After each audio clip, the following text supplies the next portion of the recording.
Hello, welcome to our channel for Python programming. In this video, we will show how to use normal distributions in Python. So first we will introduce normal distribution very quickly. So we know normal distribution is to describe a random variable which have the bell-shaped distributions curve. So this is bell-shaped or symmetrical, both ends of the curve. A normal distribution is very widely used in statistics and data science because in the larger sample, when the sample size at least 30 and random variables coming from independent and identical distributed random variable. So regardless of the original distribution, the sample mean will have normal distribution. So this is also called the central limit theorem. A normal distribution's density function has this form. So the available value for normal distribution from negative infinite to the positive infinite. And its distribution is determined by two parameters called mean, mu, and the variance, sigma square.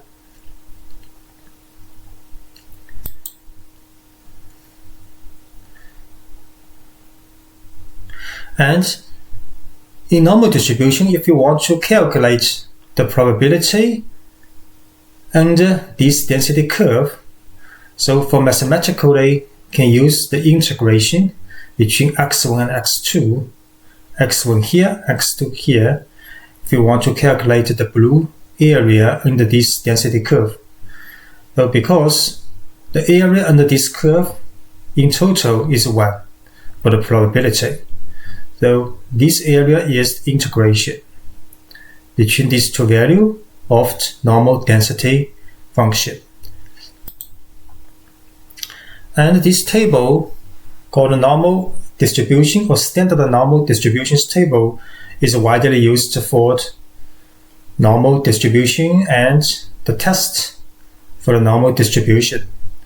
So these values usually we call critical value, which means leave the white area to the right side of this value and the normal density curve. And the blue area also called the cumulative probability to this value.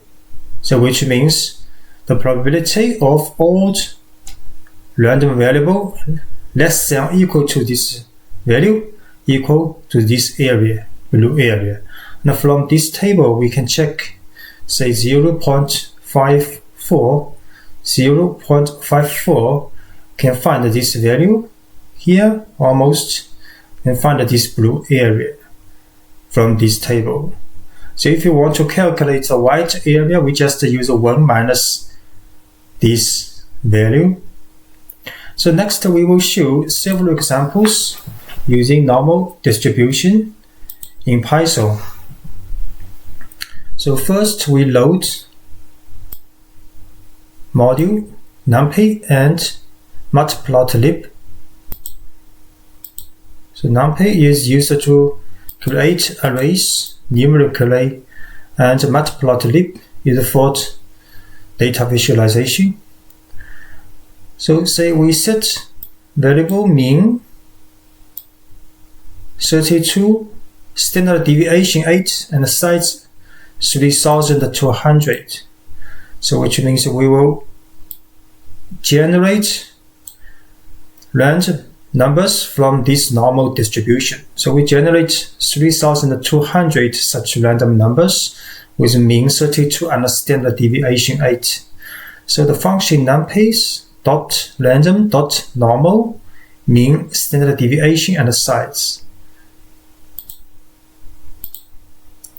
So this array generated.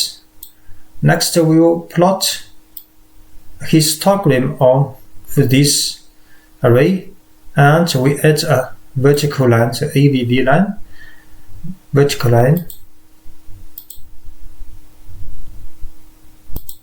This figure is the result of this histogram and with a vertical line for the mean. So next example, we will show how to calculate the probabilities from normal distribution. The example is based on the student's test score, which follow normal probability distribution and with mean 81 and standard deviation 18. So the question is, calculate the percentage of students who have scores less than 30. So here we, from SciPy starts import norm module and import numpy module. Then we just set these values for the mean and standard deviation and the total students, and with the score, this is like a critical value.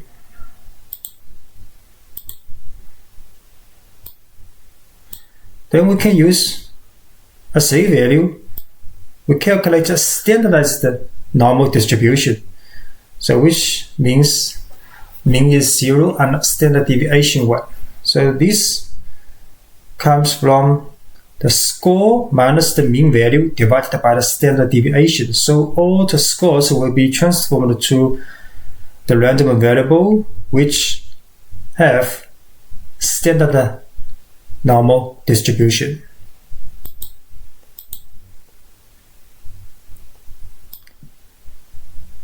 So this is a score. This is a score actually in this value. Because we want to know how much percent of students less than this value. So this is the blue area, right? This is 60, but we just transformed to a standardized normal distribution here. So if we show z-score, it's about minus 1.16. So it just stays here, but right? So next we can use a function called norm.cdf. So CDF will calculate the cumulative probability to this value. So CDF just to calculate the blue area. So we just run, and this probability is calculated. You can see about 0.1216. So we just times this probability 100 and print out a message. So about 12.17% of the students less than score 60, right? The next example is to calculate a percentage of students who have scored more than 95. So this is just to use 1 minus the CDF function, right? Because the CDF function is used to calculate the percentage of people less than this critical value. And we want to know more than this one, just use 1 minus the result of the CDF function. So same as before, we import module for the numpy and the scipy. And we set mean value, standard deviation, and score here 95. Same as before, we calculate the z-score, which is the standardized value of 95 to this normal distribution. So here you can see the z-score is about 0.77. So about 0.77 here. Same as before, we calculate the probability for a cumulative probability now. And we show this probability about 0.78. This is the blue area, 0.78. So next we just use 1 minus this probability and times 100. So print out the result in message. So about 21% of students more than 95, right? So next example is to calculate probability of students more than 75 and less than 85 in score. So from the previous examples, I think this is quite easy to understand. We just import a module and set mean, standard deviation, and students number. Then we set a two score 75 and 85 and calculate two z-value associated with these two scores. So z minimum score is the standardized z-value about minus 0.33.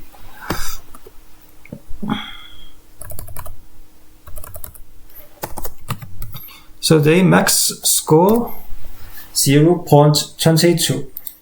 So once they here and another they here, so we just calculate the probability between these two z-value.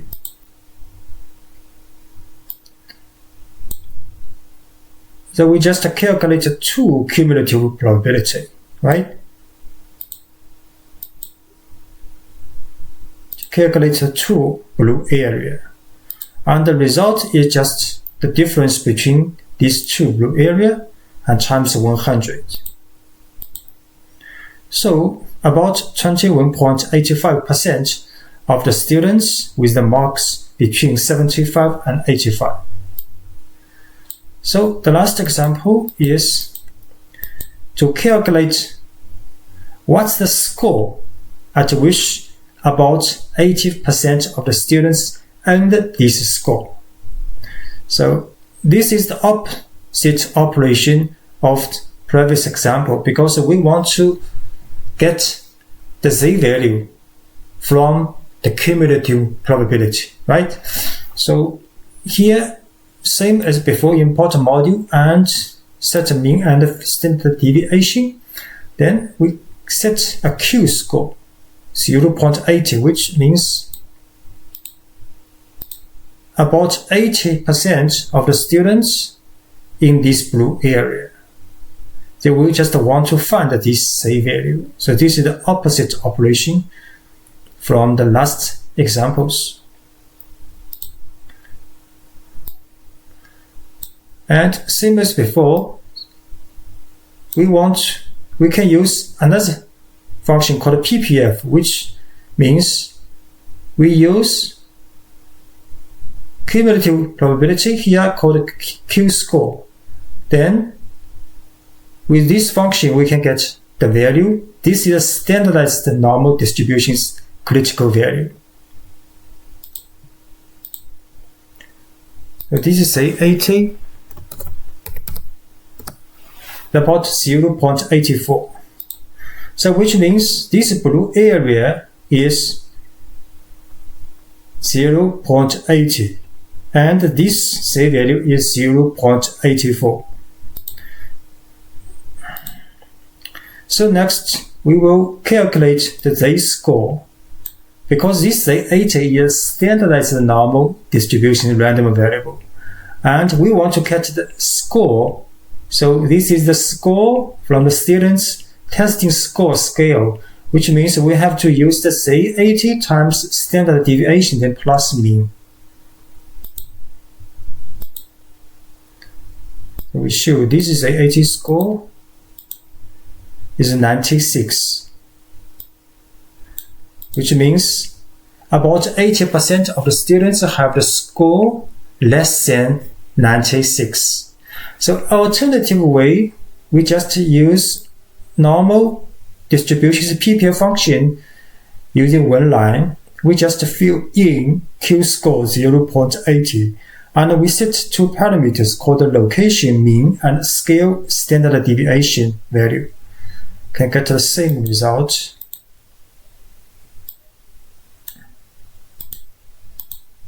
About 96, same as before. Thanks for watching.